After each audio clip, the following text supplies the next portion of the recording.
በስመ አብ ወወልድ ወመንፈስ ቅዱስ አሐዱ አምላክ አሜን። ባለ ሶስት ቋንቋው ወንጌል። ሮማውያን በስቅለት የሚቀጡትን ሰው ለሞት ያበቃውን ክስ ምን እንደሆነ በሰሌዳ ጽፈው በመስቀሉ ላይ ከፍ አድርገው የማሳየት ልምድ ነበራቸው። በዚያ ስፍራ የሚያልፉ ሰዎች ሁሉ የክሱን ጽሑፈት እያነበቡ ስለተሰቀለው ሰው ማንነትና ወንጀል ይረዱ ነበር። ጲላጦስ ጌታችን እንዲሰቀል አሳልፎ ከሰጠና ካሰቀለ በኋላ ከመስቀሉ በላይ ይህንን የተለመደ የክስ ጽሑፈት በሰሌዳ ላይ መጻፍ ነበረበት።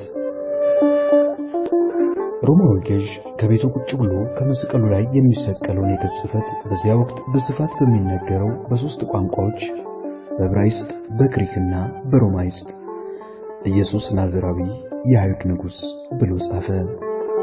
ከዚያም ወታደሮቹ አማካኝነት ይህ ሰሌዳ ወደ ቀራንዮ ተወስዶ ሁሉም ሰው እንዲያየው ከጌታችን ከራሱ በላይ ተሰቀለ።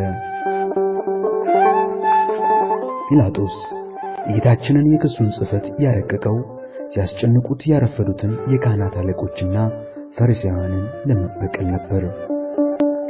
የአይሁድ ንጉሥ ነኝ በማለቱ የተሰቀለው ኢየሱስ ብሎ ሊጽፍ ሲገባው ኢየሱስ ናዝራዊ የአይሁድ ንጉሥ በማለቱ የክስ ጽሕፈት ሳይሆን የአንድ ንጉሥ ማንነት የሚያስረዳ መግለጫ አደረገው። ይህንን ጽሑፍ የሚያነቡት አይሁድ ብቻ እንዲሆኑ አላደረገም። ከሌላ ሀገር የሚመጡ ሰዎች በግሪክና በላቲን ቋንቋዎች የተጻፈውን መግለጫ ሲያነቡ አይሁድ ነፃ የሚወጣቸውን የገዛ ንጉሣቸውን ሰቀሉ ብለው እንዲሳለቁባቸው ፈልጓል። ከዚያም በተጨማሪ ክርስቶስን እንደ ክፉ ወንጀለኛ እንዲታይና እንዲዋረድ ፈልገው ላሰቀሉት አይሁድ ኢየሱስ ናዝራዊ የአይሁድ ንጉሥ የሚል የክብር ስም ጽፎለት መታየቱ ለወደፊትም ቢሆን ለወሬ እንዳይመቻቸው ለማድረግ ነው። ጲላጦስ ያንን ጽሕፈት በመጻፉ ለአይሁድ ተገቢውን ምላሽ ሰጥቶ ለክርስቶስ ወገነ። እነርሱ ክርስቶስ እንደማይጠቅም ሰው አሳልፈው ሰጡት። ከወንበዴዎች ጋር ፍርዱን እንዲቀበል ለማድረግም ታገሉ። ጲላጦስ የጻፈው ጽሕፈት ግን ለወደፊትም ቢሆን ክርስቶስን እንደማይጠቅምና እንደ ክፉ ሰው አድርጎ የሚወቅሰው ሰው ኃይል እንዲያጣ ነበር። የክሱ ጽሑፍ ያስቀምጠው ለድል አድራጊ ንጉሥ እንደሚጻፍ መግለጫ ነበር። በገዛ ንጉሣቸው ላይ እንደተነሱ አድርጎ በማሳየት የሁሉንም አፋቸውን ዘግተው ይላል ቅዱስ ዮሐንስ አፈወርቅ።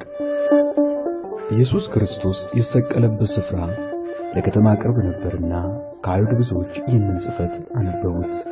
ዮሐንስ ወንጌል ምዕራፍ 19 ቁጥር 20። ይህንን ጲላጦስ በክስ ጽሕፈት ፈንታ ለጌታችን በሶስት ቋንቋ የሰጠውን የክብር ስም ከመስቀሉ ስር አንጋጠው ያነበቡት የካህናት አለቆችና ፈሪሳውያን በንዴት እየተበከነከኑ ከቀራንዮ ወደ ጲላጦስ ግቢ በብስጭት ተመለሱ።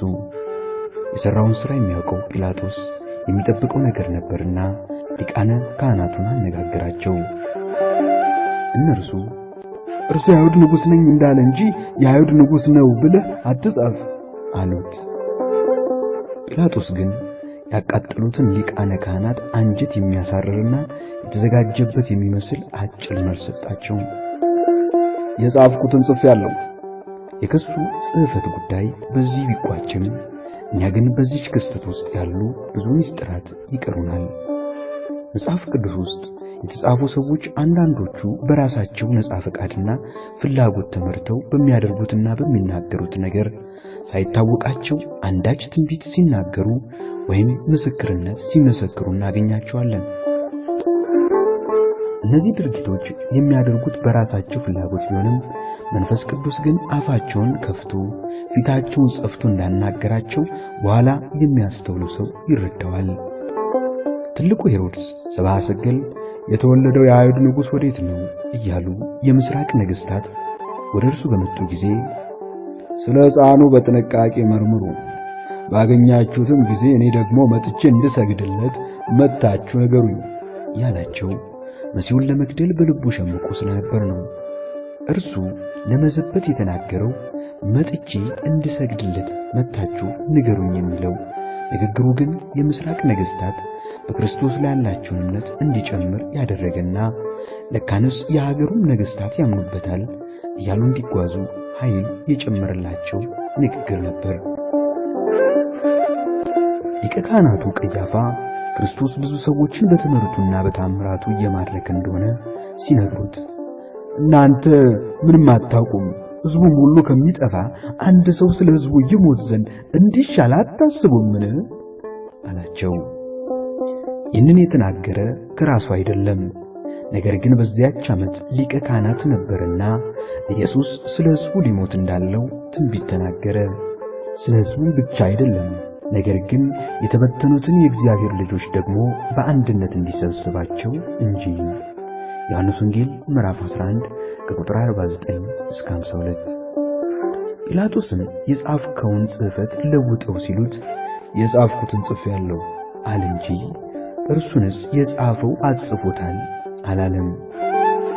እንዲህ የጻፈው እንዳይለውጥ ያስገደደችው አምላካዊ ኃይል በጲላጦስ ላይ ነበረች። ትርጓሜ ወንጌል ዘመርጡላ ማርያም።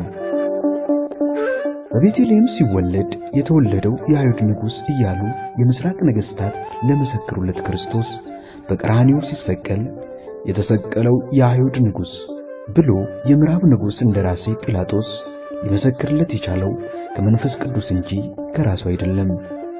ነቢዩ ዳዊት እግዚአብሔር ስሙ ከፀሐይ መውጫ እስከ መግቢያው ድረስ ይመስገን ብሎ የዘመረለት አምላካችን ከምስራቅ ብቻ ሳይሆን ከምዕራብ አይሁድ ንጉሥ ተብሎ ሊመሰክርለት ይገባል።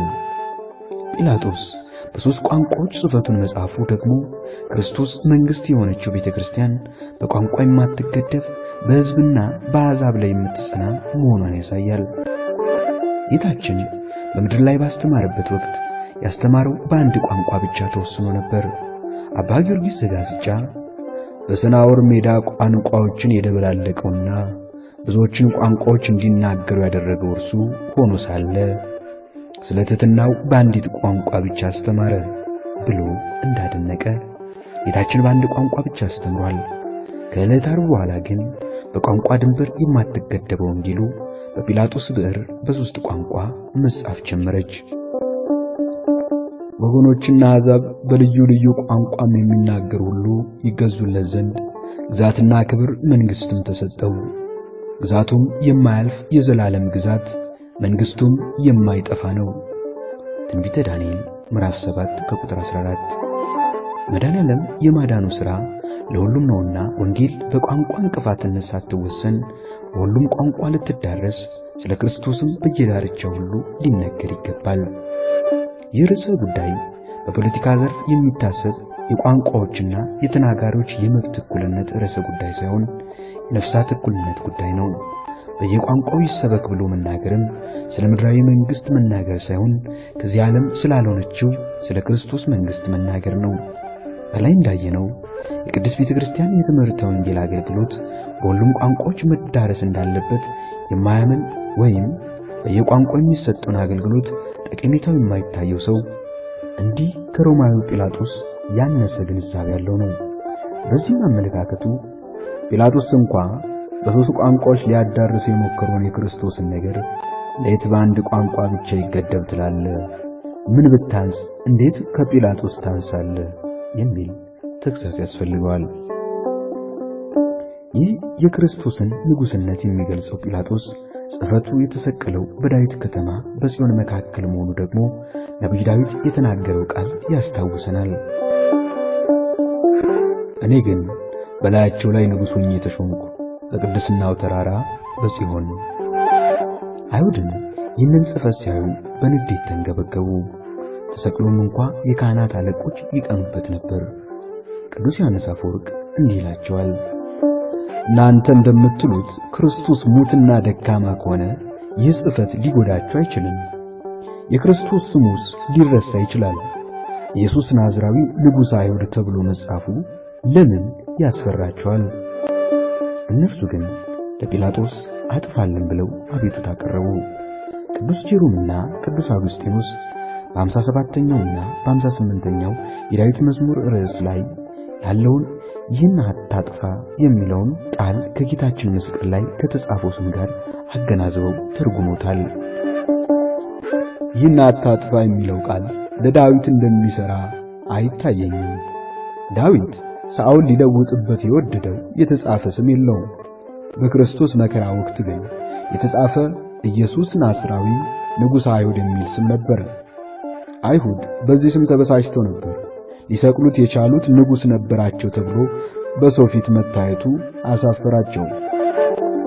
ይህ በመስቀል ላይ የተጻፈው ጽሕፈት ለዘመናት በአይሁድ አለቆች ግንባር ላይ የሚለጠፍ ጽሕፈት እንደሆነ ገብቷቸዋልና ይላል ቅዱስ አውግስጢኖስ።